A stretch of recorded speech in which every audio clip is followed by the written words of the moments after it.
So listen up, guys. I'm here to provide you a solution that you do not need to be a millionaire to do your first real estate development. Guys, I am Marc. I own millions of dollars in real estate. I own several businesses that all do different types of work. I'm vertically integrated in building construction as well as owning these properties in the long term. So guys, in this video, we are going to talk about 5 things that you need to get a development deal like this done. Guys, you're going to have to develop a pro forma, and then you're going to need to find some land. Then you're going to have to go out and find your project, draw the project, and then also you need someone to finance the project. You're going to need a bank to loan you money to get a project like this done. And the 5th thing, you actually got to get all the way to execution and get this paper signed. And if you don't have all the capital, which in this case we use zero money, you need to get all the way to execution in order to complete a project like this. So let's start right into it by the first thing, and that is figuring out a pro forma. Let's go. All right, guys, let's get into this. The very first step is, of course, the pro forma. This is where everything is made. This is how you make the numbers work before you even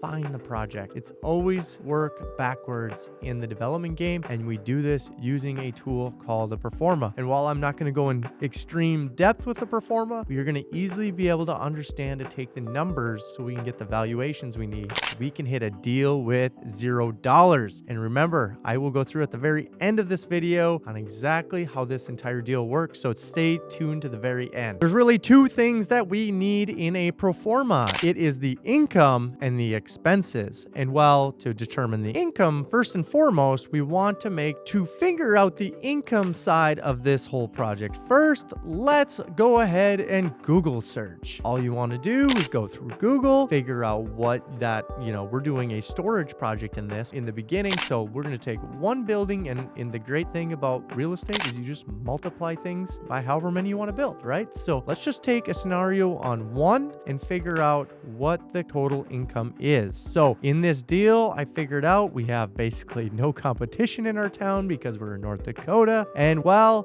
this building in particular is a 12,000 square foot building. It is divided into 13 units that are all individual 18 by 50 units, all the same. So simply we take a rent amount of $695 per month is what we figure out we can get. Now that we've determined the rental amount, now we just need to do some math. Let's just take $695, which is the monthly rent amount. Let's times that by a year to turn everything in annual numbers. And then we will take that times 13, how many units we have. And voila, guys, we have figured out the total rent amount at $108,420. This is the maximum potential revenue that we can get from this building. What we need to do is figure in a little bit of vacancy.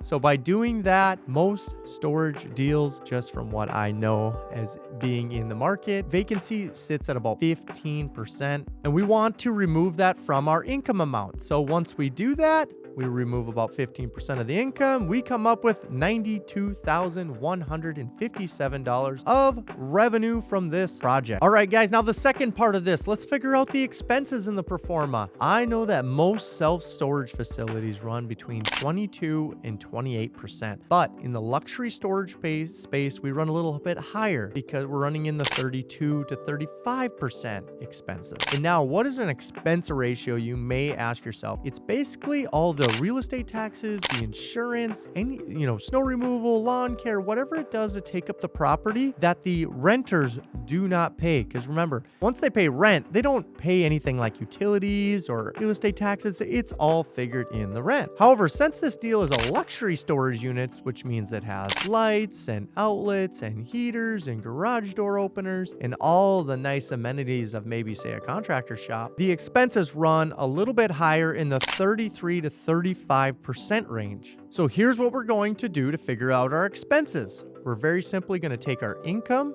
$92,157, and we're going to times it by 0.35, our expense ratio. And we're going to get a number of $32,254, and that's what our approximate expenses are going to be on this property. All right, guys, we figured out the income and the expenses, so let's go ahead and figure out our NOI, or our net operating income. This is the total amount of revenue that is produced from this rental project. All we simply do is take our income of $92,157 $32,257 minus out our expenses at $32,254, and voila, we come up with a total NOI of $59,903. This is a super important number for you because everything in the development space is you will work backwards from this number, and I'll show you that further along as we go. You're like, Mark, this is all great and all, but why am I working backwards? How am I getting a valuation from this? So here's exactly what we're going to do. We're going to have to determine our area's cap rate to figure out how much total this project is worth fully built on. So by doing that, we figure out simply take the NOI we just determined and divide it by the cap rate or the capitalization rate. Capitalization rate is the expected rate of return on a real estate investment property,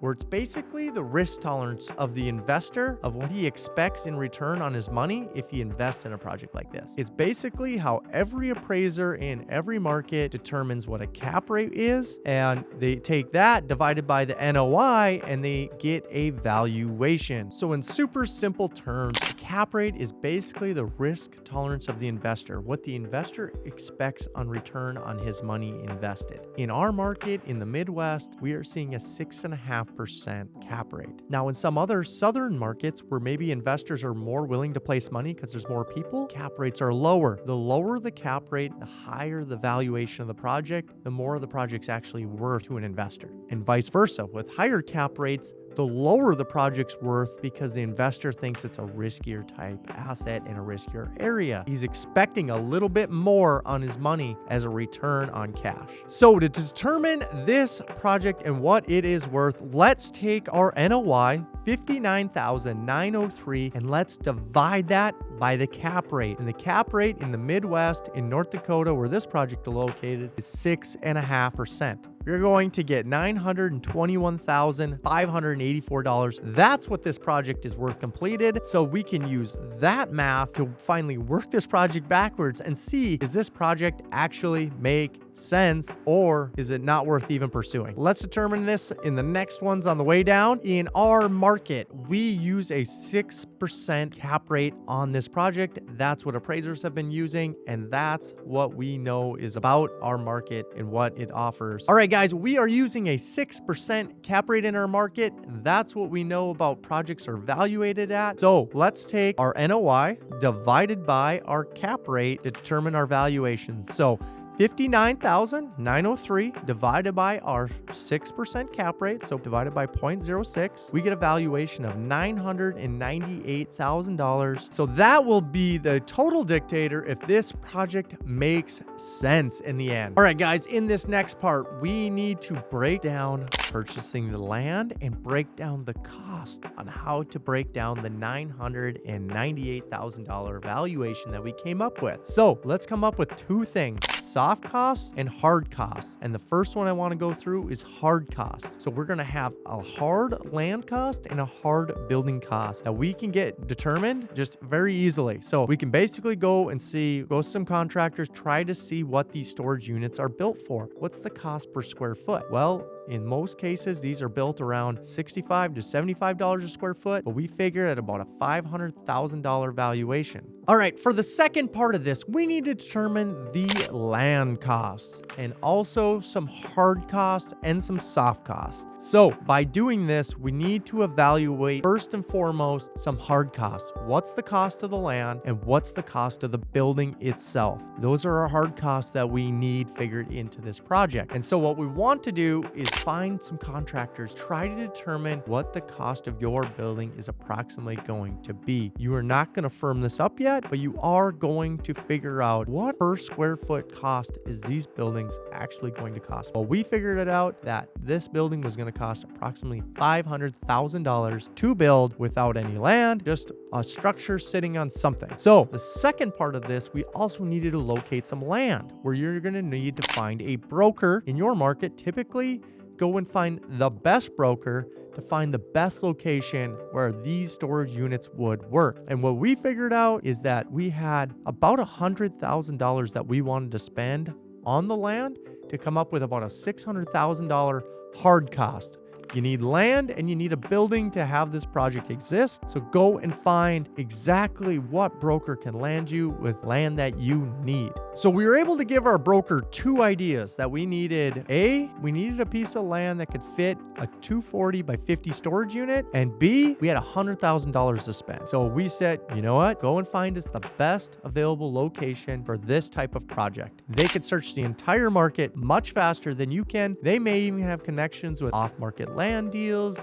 They probably know another guy that owns land. Use these brokers. They're worth the money. Don't try to go around them. And some of the times they'll even want to buy into your deal. The nice part about storage units is that you don't need crazy zoning and entitlements for the land.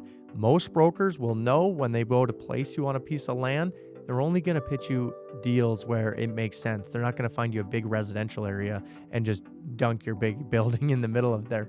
They're going to find land where this specifically works for your project. I like these types of projects in like dense housing areas, just off on one, maybe a piece of the land that maybe was more expensive to develop, because we don't need many things at storage units. All we need is pavement, gas, and electric.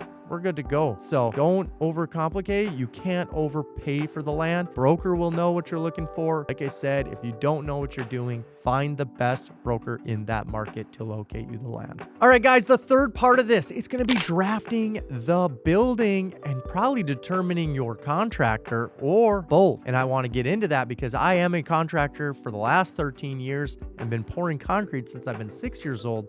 So I know a thing or two about this process. This process can get ultra expensive because this is where you start dishing out money for services that you need to get the project to the next level. Well, the best person you can figure out for your project is someone that invests in projects like you want to, right? Like maybe the guy who is building developments already, he probably has a really good construction department and probably knows where to invest in projects like these. I've probably worked with, because when you go into a construction project, you don't want an architect not talking with the contractor, because any architect can draft up any crazy storage building. They'll put in the craziest specs, crazy insulation, maybe some metal that is not the most cost effective. Sometimes architects can get a little crazy. And while you need a contractor to build this anyway, it's very important that you select both your architect and your contractor at the very same time, because they will know your budget and the contractor will only let the architect draft what's the most affordable option,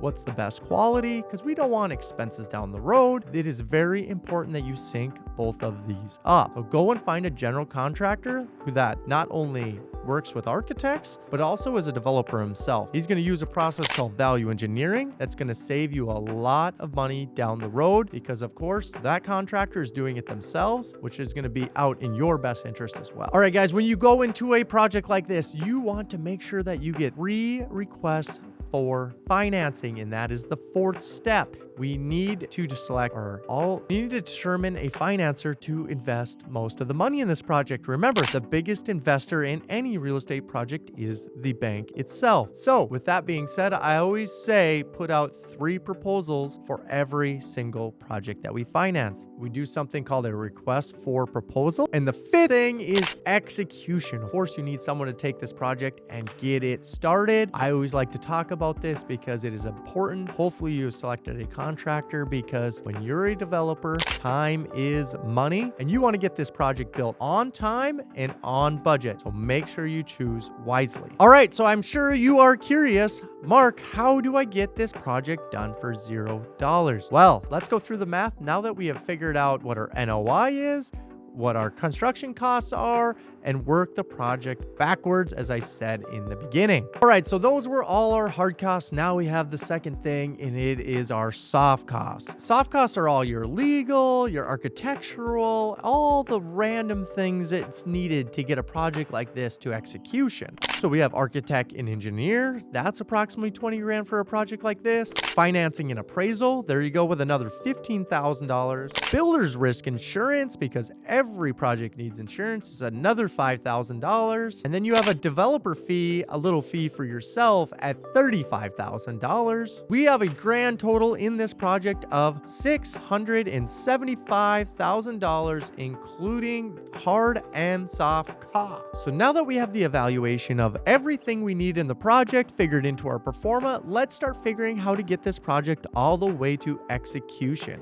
So we have figured in this project total costs have came to $675,000, and we had a pro forma that stated $998,000. Well, not all the appraisers give you equal share, so the appraisal came in at $980,000, which we were still pretty happy with. Even, I feel like appraisers just have to come in $15,000 each way sometimes. Building was appraised at $980,000. The bank gave us a 70% loan to value on this project, and they gave us a loan for $686,000, where we were able to not just finance all the costs, we were even able to fit ourselves in a little development fee. So guys, here's a way that you do real estate development with zero money and actually took in about $50,000 with some of the fees and the extra loan that we were able to keep in as reserves in this project. Nonetheless, here's how you did your first real estate development for $0. Guys, you can do this on any type of project anywhere. I hope you enjoyed this breakdown. If you did, please like and subscribe to this channel. I'm going to be providing so much more content in multifamily and storage spaces.